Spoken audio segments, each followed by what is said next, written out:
वहाँ ये सारे हमारे क्षेत्र के लोग हमारे परिवार के सदस्य हैं।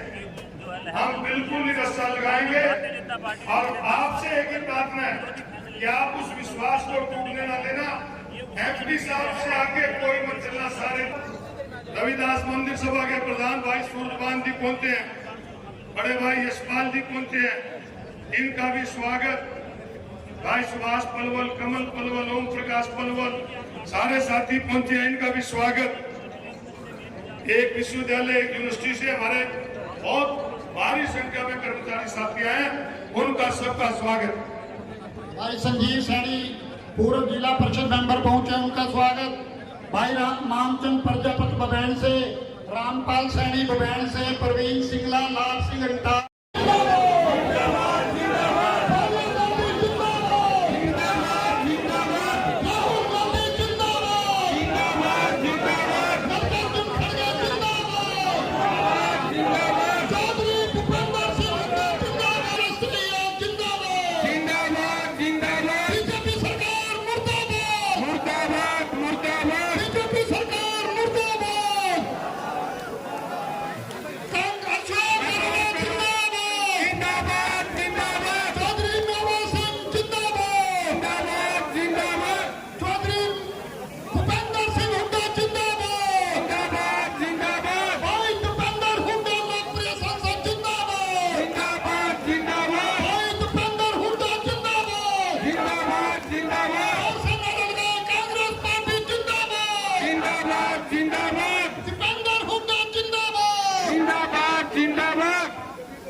कौन कौन साथ चलेगा एक बार हाथ उठा करके बताना।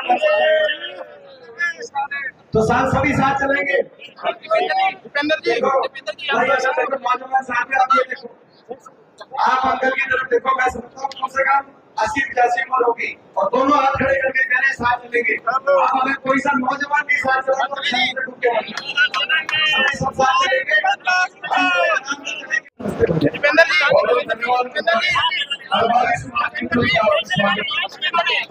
जी, भाई सबके साथ में तो वो भी वही आपके मिलने का कोई साथ नहीं मिलता, सब वही मिलने का। ऐसे तो आपने देखा होगा कि पूरे हरियाणा में ये अभियान जिस विधानसभा में आज 22वें विधानसभा रिकॉर्ड अपने का है, लेकिन भाई सारा जनता करता था 21 विधानसभा होगा आज आने सबने सबका रिकॉर्ड तोड़ दिया।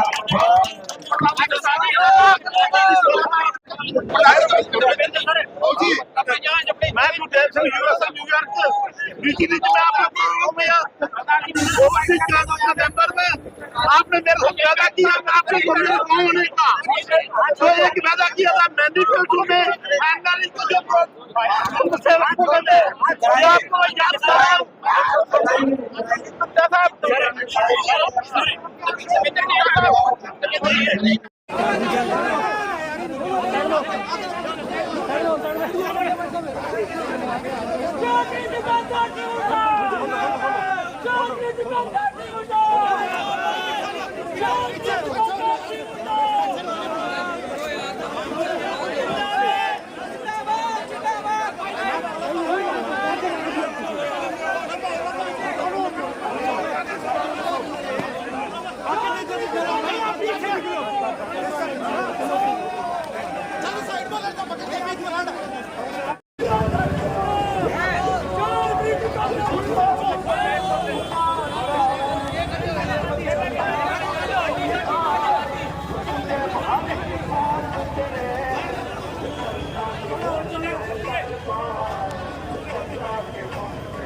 कंबोज वो भी यहाँ पर पहुंचे हैं, भारतीय कमिश्नर पहुंचे हैं, भाई जसमेर गरासी जी पहुंचे हैं, हमारे भाई राम कुमार जी हैं खानपुर से, वो भी पहुंचे हैं, उनका भी बहुत हार्दिक अभिनंदन स्वागत।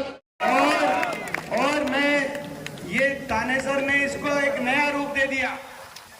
ये जो हमारा अभियान चल रहा था, अब तक तो पदयात्रा चल रही थी अरोड़ा साहब, लेकिन आज आपने यहाँ पर इसको एक बड़े विशाल रैली का भी रूप होगी, रैली की रैली होगी और पदयात्रा की पदयात्रा। ये तो कई 2 in 1 हो गया। और इतनी बड़ी संख्या में, आप सही कह रहे हो, आप अभी बता रहे थे अरोड़ा साहब कि भाई जितने आदमी अंदर उससे ज्यादा बाहर है। सही बात है, बाहर मैं खुद फंस गया था, इस तरफ से आऊँ था, लेकिन वहाँ पे इतनी बड़ी संख्या में लोग थे कि गाड़ी मोड़ के दोबारा इस तरफ से गाड़ी लेके आने पड़ी। तो ये आज जिस तरीके से थानेसर में इतनी बड़ी संख्या में जो आप सब यहाँ पे उमड़ के आए आशीर्वाद देने कांग्रेस पार्टी को, आदरणीय अशोक अरोड़ा जी को, इस बात से साफ संकेत है कि आने वाला समय कांग्रेस पार्टी का समय है। हरियाणा में बड़े बहुमत से कांग्रेस की सरकार तो बनेगी, लेकिन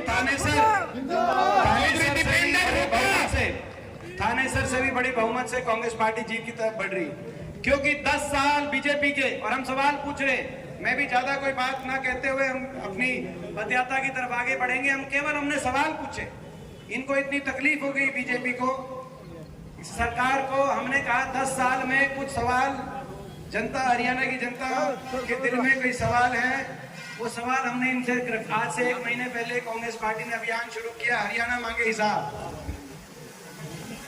जनता का अधिकार सत्तारूढ़ दल से सवाल पूछने का है कि नहीं है, मैं आपसे पूछना चाहता हूं।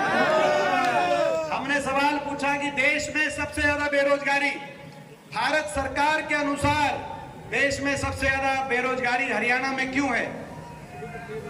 देश में सबसे ज्यादा अपराध दर, क्राइम रेट, आज भारत सरकार के अनुसार, गृह मंत्रालय के अनुसार देश में सबसे ज्यादा क्राइम रेट, सबसे ज्यादा अपराध आज हरियाणा में क्यों है?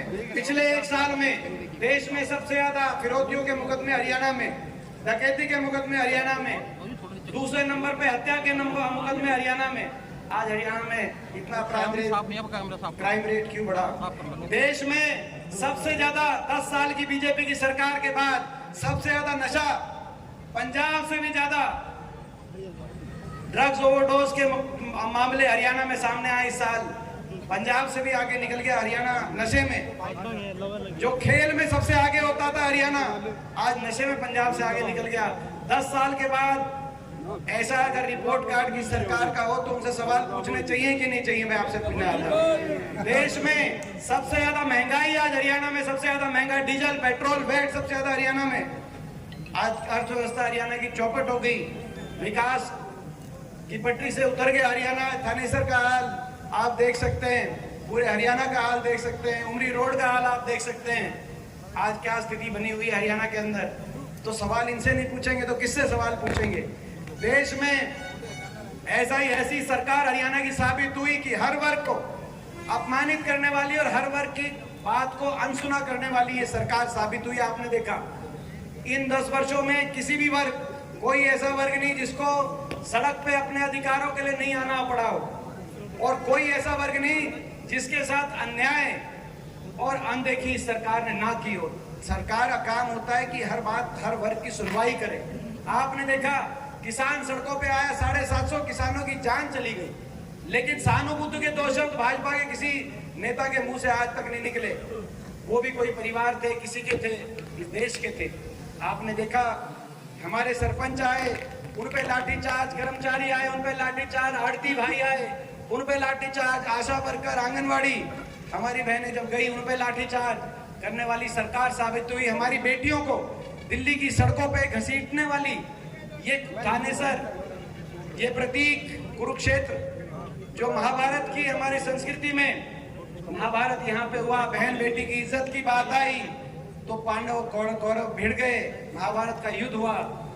इस देश में बहन बेटी को अपनी क्या कसूर था, हमारी बेटी विनेश का क्या कसूर था, उन सभी हमारी 6 बेटियों का, साक्षी मलिक का, उनके कहने से FIR भी दर्ज नहीं हुई। 6 महीने तक बैठी रही, दिल्ली की सड़कों पे घसीटते रहे। उसके बाद सुप्रीम कोर्ट ने FIR दर्ज करी और दिल्ली कोर्ट ने कहा कि वो जो आरोपी बीजेपी के मंत्री हैं उन्होंने हर मौके पे दुर्व्यवहार इन बेटियों के साथ किया है। लेकिन सरकार ने बेटी बचाओ का नारा था, लेकिन बीजेपी के सांसद और बीजेपी के मंत्री बचाओ। बेवा में आपने देखा जो मंत्री है वहां से बीजेपी के मंत्री बचाओ, बीजेपी के सांसद बचाओ। इतना अहंकार नहीं होना चाहिए। और जब हम ये सवाल पूछते हैं कि आप जवाब दो, इतना SC समाज के अधिकारों को, OBC समाज के अधिकारों को छीनने वाली ये सरकार, आज हरियाणा को आपने देखा 100-100 गज के प्लॉट की स्कीम बंद हो गई। जो गरीब की लिए सारी योजनाएं चल रही थी उनको बंद करने वाली ये सरकार साबित हुई। 100-100 गज के प्लॉट की स्कीम खत्म कर दी, पीने के पानी की टंकी टूटी व्यवस्था खत्म कर दी। और क्या ले आए? IDs, property ID, family ID, portal. और जब मैंने सवाल पूछा कि ये जब गुजरात में IDs नहीं है, जब दिल्ली में ID नहीं है, तो आपने हरियाणा में ID और पोर्टलों के सिस्टम में लोगों को लाइनों में खड़ा कर दिया, अपने कागजों में उलझा दिया, लोगों को उलझा दिया कि नहीं उलझा दिया? मैं आपसे पूछ रहा हूं। ऐसी ये सरकार साबित हुई। और उसके बाद कोई बोले तो जो भी बोले उसकी आवाज को अनसुना करके आगे बढ़ने वाली 10 साल तक लोगों की सुनवाई नहीं हुई, एक ऐसी सरकार साबित हुई। और जब हमने ये सारे सवाल पूछे इस सरकार से तो हमने कहा कि हिसाब, हरियाणा मांगे हिसाब, आप हिसाब दो। तो क्या हिसाब नहीं देंगे? अगर हिसाब आप नहीं दोगे तो कौन देगा? बोले हिसाब नहीं देंगे, हम तो कांग्रेस से हिसाब मांगेंगे। केंद्रीय गृह मंत्री जी आए, हमारे धर्मेंद्र प्रधान जी जो इंचार्ज लगे हैं वो भी थानेसर में आए थे अभी बीजेपी के चुनाव की प्रचार की शुरुआत करने। इनके तमाम केंद्र के नेता आए, बोले हम हिसाब नहीं देंगे, हम तो हिसाब मांगेंगे कांग्रेस से। ऐसे कैसे हो सकता है? हिसाब इनको देना चाहिए कि नहीं देना चाहिए? 10 साल हरियाणा कितना भट्टा बैठ कैसे बैठ गया? मैं इनको और जनता जवाब देगी। और इनको मैं कहना चाहता हूँ, बीजेपी के जो सेंटर के लीडर आ रहे हैं और कह रहे हैं हिसाब नहीं देंगे, ये हरियाणा है प्रधान, है ना? ये हरियाणा है। हरियाणा का आदमी सीधा है, हरियाणा का आदमी शरीफ है, हरियाणा का आदमी ठगा भी जाता है, हरियाणा का आदमी ठगा भी जाता है।